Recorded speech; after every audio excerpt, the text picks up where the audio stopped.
Hi guys, this is Ellie here from Warrington and Balmoral College. This is the third of 5 workshop tutorials on how to use the photo editing program called Gimp. Now, if you haven't watched my first 2 videos, I suggest you do that as it introduces you to some of the main kind of tools that we're using. In this workshop, we're mainly focusing on the use of layer masks. And why you might use them, and also at the end of it you'll be making something like you see in front of you. So it's a combination of 3 images to create kind of a nice kind of visual effect that kind of draws you in with those kind of quite impactful eyes. So I'm just going to close this first document down. There we are. So what we've got, I've already got my 3 images open. Now, in the previous video, I did mention that the majority of my image that I'm using I've got from pixel.com. It's a free website where you can download free images to use within your design work. So all of these images I've downloaded from there. So I've got an ocean background, I've got a girl image, and I've also got a forest image. So essentially what we're going to do is we're going to basically mash these up together to create some interesting effects, whilst also understanding the role of layer masks. Now, layer masks are used both in Photoshop and in Gimp, so it's really important you have an understanding of why you might use them and also how we might use them. Okay, so the first step what we're going to do is I'm going to basically bring over the girl image and also the forest image onto the ocean, and onto the ocean image. So the ocean image is basically going to be our background. It's going to be our main canvas, so what we're going to design on. So first things first, I'm going to grab the forest image. If you can remember how to copy and paste, if you're on a Mac, it's Command C to copy.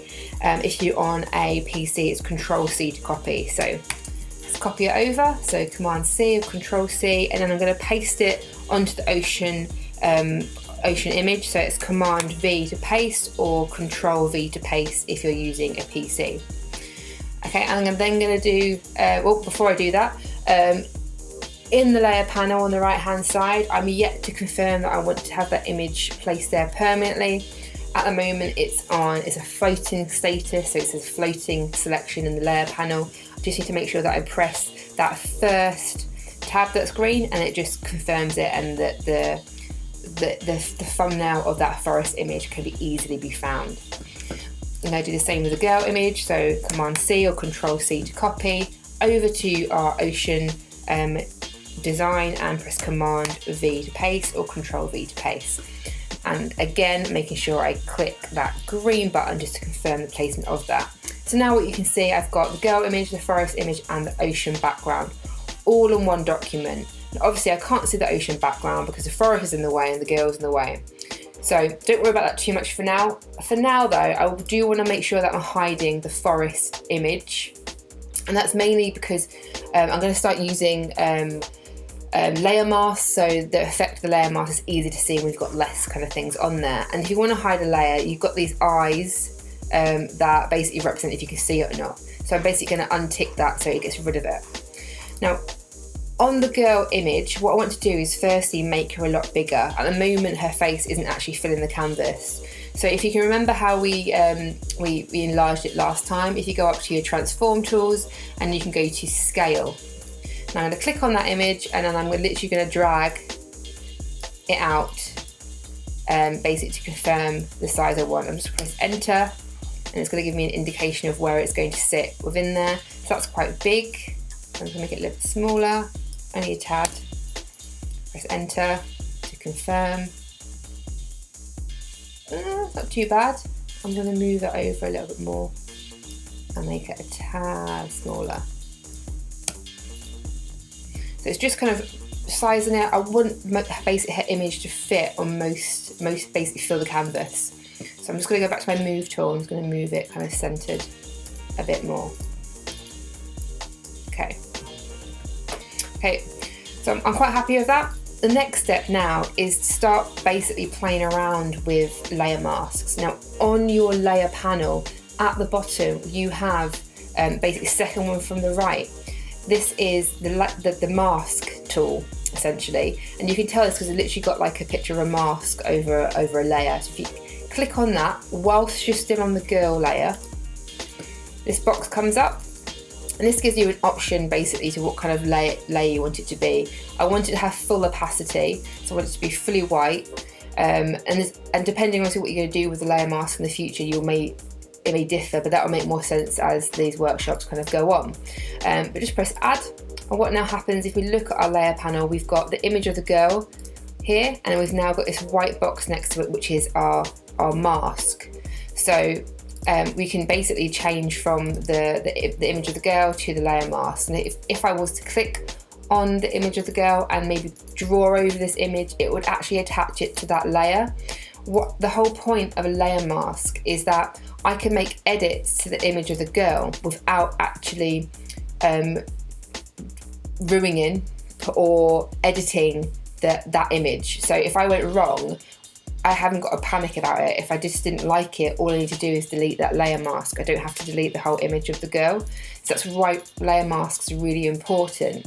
So if you get your head about kind of getting the kind of process of using them when you're making edits to an image, it'll be far more effective. So I'm going to make sure I'm selecting my layer mask, and now what I'm going to do is I'm going to use the gradient tool to slowly blend her face into the ocean image behind it.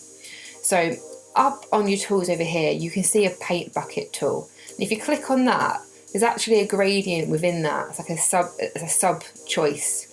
So I need to make sure I'm using a gradient tool. So I've got my gradient tool selected. What I'm now going to do is I'm going to click on the outside of the image, just underneath her chin, and I'm going to drag up towards like the middle of her nose. And as I've just done that, you'll now see that I'm actually blending in her image into the ocean. They usually say as I've just added a yellow dot here, and what the yellow dot does is that I can kind of have a bit more control about how much or how little I want it to blend in and in what location. You can still move the positioning of this as well. So if you want it higher up, if you want it to start kind of in the middle, you can basically move it around and change around that blending. So it's good to kind of experiment with it a little bit. I mean, I actually want most of her kind of face coming through, but most of her eyes being seen. So yeah, I think that would do. Okay, so far so good. That looks pretty good. I'm going to go back to my move tool. So just I'm just coming off the gradient tool so I don't accidentally edit it. So what you actually see now within the thumbnail, the mask of attached to the girl layer, the girl image, you'll notice that there's a slight greyish, darker section to that, and that's just showing that there's a gradient on there. And it's just it's just indication of what actual effect or what's been edited to that image.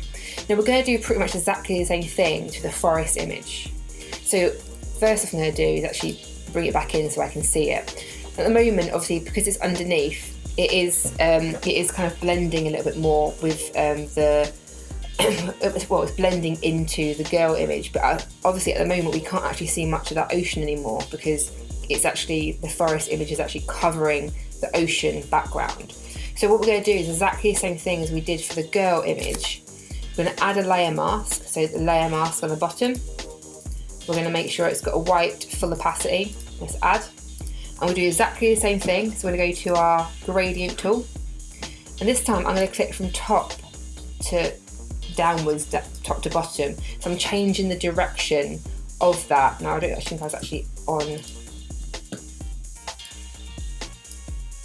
There we are. So it's not actually doing a lot at this point.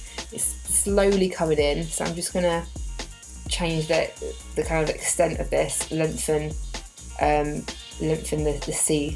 that line a little bit. Now it's starting to come through a little bit more. It's not overly clear. Now I'm going to zoom out a little bit so I can just lengthen this line. Oh, I've zoomed in. And see if that makes much of a difference. That's what it is. So the sea image is starting to come in a bit more. Now obviously when you're doing this, you can change the direction of this, so you don't have to have it from top to bottom. You can go from side to side if you wanted.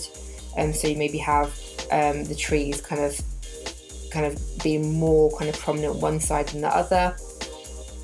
Again, you can, I mean, it's just about testing it out, mixing it up a bit, but I do want the ocean to be in there a bit more. There we are. So that is pretty much it. This is how to use layer masks, a really brief, easy introduction of how to use them. And it's just a way to just protect your images so they don't get kind of ruined.